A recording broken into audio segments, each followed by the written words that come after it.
1. Teori belajar behavioristik dan implikasinya dalam pembelajaran. A. Pandangan teori belajar behavioristik. Tahukah Anda, istilah apakah yang sering digunakan untuk menyebut teori belajar behavioristik? Iya, tepat sekali. Teori belajar behavioristik dikenal juga dengan teori belajar perilaku. Karena analisis yang dilakukan pada perilaku yang tampak, dapat diukur, dilukiskan dan diramalkan. Belajar merupakan perubahan perilaku manusia yang disebabkan karena pengaruh lingkungannya. Behaviorisme hanya ingin mengetahui bagaimana perilaku individu yang belajar dikendalikan oleh faktor-faktor lingkungan. Artinya lebih menekankan pada tingkah laku manusia. Teori ini memandang individu sebagai makhluk reaktif yang memberi respon terhadap lingkungannya.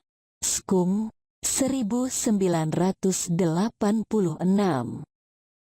Pengalaman dan pemeliharaan akan pengalaman tersebut akan membentuk perilaku individu yang belajar. Dari hal ini, muncullah konsep manusia mesin atau Homo mechanicus, Erkmer dan Newby, 1993. Behavioristik memandang bahwa belajar merupakan perubahan tingkah laku sebagai akibat dari adanya interaksi antar stimulus dan respon. Robert, 2014. Sehingga dapat kita pahami bahwa belajar merupakan bentuk dari suatu perubahan yang dialami peserta didik dalam hal kemampuannya untuk bertingkah laku dengan cara yang baru sebagai hasil interaksi antara stimulus dan respon. Peserta didik dianggap telah melakukan belajar jika dapat menunjukkan perubahan tingkah lakunya. Contohnya, peserta didik dapat dikatakan bisa membaca jika ia mampu menunjukkan kemampuan membacanya dengan baik. Menurut teori behavioristik, apa yang terjadi di antara stimulus dan respon dianggap tidak penting untuk diperhatikan karena tidak dapat diamati dan tidak dapat diukur. Yang dapat diamati hanyalah stimulus dan respons.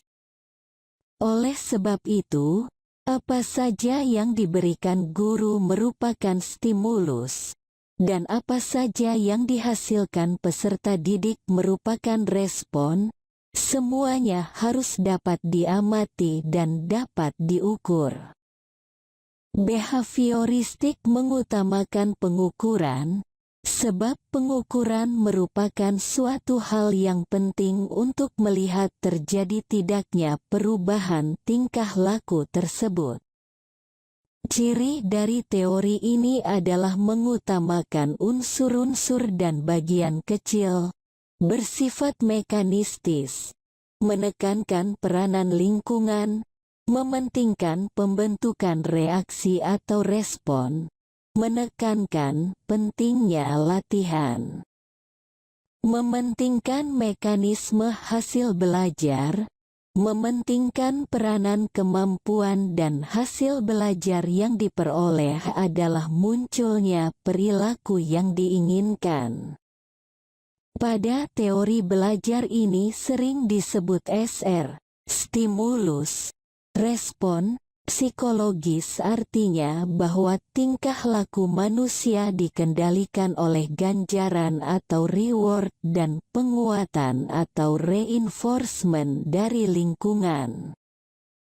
Dengan demikian dalam tingkah laku belajar terdapat jalinan yang erat antara reaksi-reaksi behavioral dengan stimulusnya. Pendidik yang menganut pandangan ini berpendapat bahwa tingkah laku peserta didik merupakan reaksi terhadap lingkungan dan tingkah laku adalah hasil belajar. B.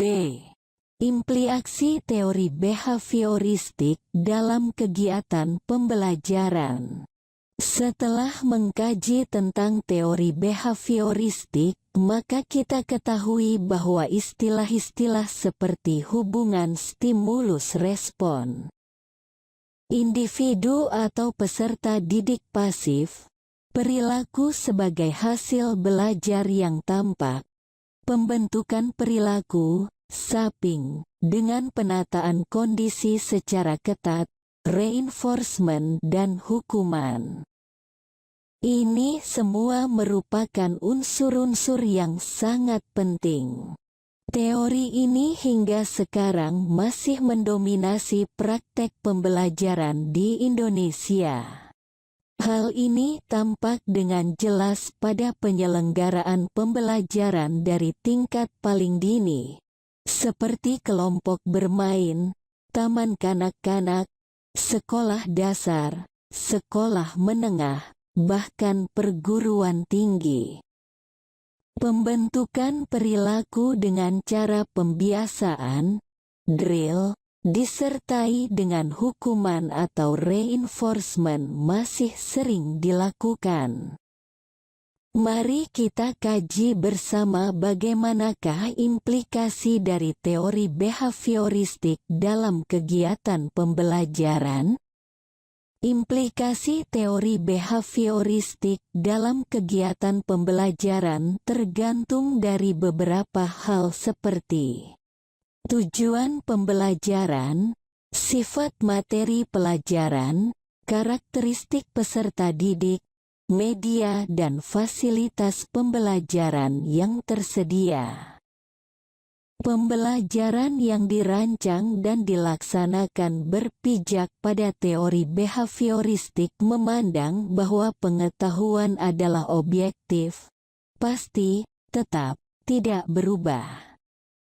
Pengetahuan telah terstruktur dengan rapi, sehingga belajar adalah perolehan pengetahuan, sedangkan mengajar adalah memindahkan pengetahuan ke orang yang belajar atau peserta didik. Peserta didik diharapkan akan memiliki pemahaman yang sama terhadap pengetahuan yang diajarkan. Artinya, apa yang dipahami oleh pendidik atau guru itulah yang harus dipahami oleh murid. Si mind atau pikiran adalah untuk menjiplak struktur pengetahuan yang sudah ada melalui proses berpikir yang dapat dianalisis dan dipilah. Sehingga makna yang dihasilkan dari proses berpikir seperti ini ditentukan oleh karakteristik struktur pengetahuan tersebut. Karena teori behavioristik memandang bahwa sebagai sesuatu yang ada di dunia nyata telah terstruktur rapi dan teratur, maka peserta didik atau orang yang belajar harus dihadapkan pada aturan-aturan yang jelas dan ditetapkan lebih dulu secara ketat. Pembiasaan dan disiplin menjadi sangat esensial dalam belajar, sehingga pembelajaran lebih banyak dikaitkan dengan penegakan disiplin. Kegagalan atau ketidakmampuan dalam penambahan pengetahuan dikategorikan sebagai kesalahan yang perlu dihukum. Dan keberhasilan belajar atau kemampuan dikategorikan sebagai bentuk perilaku yang pantas diberi hadiah. Demikian juga, ketaatan pada aturan dipandang sebagai penentu keberhasilan belajar. Peserta didik atau peserta didik adalah objek yang harus berperilaku sesuai dengan aturan, sehingga kontrol belajar harus dipegang oleh sistem yang berada di luar diri peserta didik. Tujuan pembelajaran menurut teori behavioristik ditekankan pada penambahan pengetahuan, sedangkan belajar sebagai aktivitas mimetik yang menuntut peserta didik untuk mengungkapkan kembali pengetahuan yang sudah dipelajari dalam bentuk laporan, kuis, atau tes. Penyajian isi atau materi pelajaran menekankan pada keterampilan yang terisolasi atau akumulasi fakta mengikuti urutan dari bagian ke keseluruhan. Pembelajaran mengikuti urutan kurikulum secara ketat, sehingga aktivitas belajar lebih banyak didasarkan pada buku teks, buku wajib dengan penekanan pada keterampilan mengungkapkan kembali isi buku teks, buku wajib tersebut. Torendike, Skung, 2012, kemudian merumuskan peran yang harus dilakukan guru dalam proses pembelajaran, yaitu 1. Membentuk kebiasaan peserta didik. Jangan berharap kebiasaan itu akan terbentuk dengan sendirinya. 2. Berhati-hati jangan sampai membentuk kebiasaan yang nantinya harus diubah, karena mengubah kebiasaan yang telah terbentuk adalah hal yang sangat sulit. 3.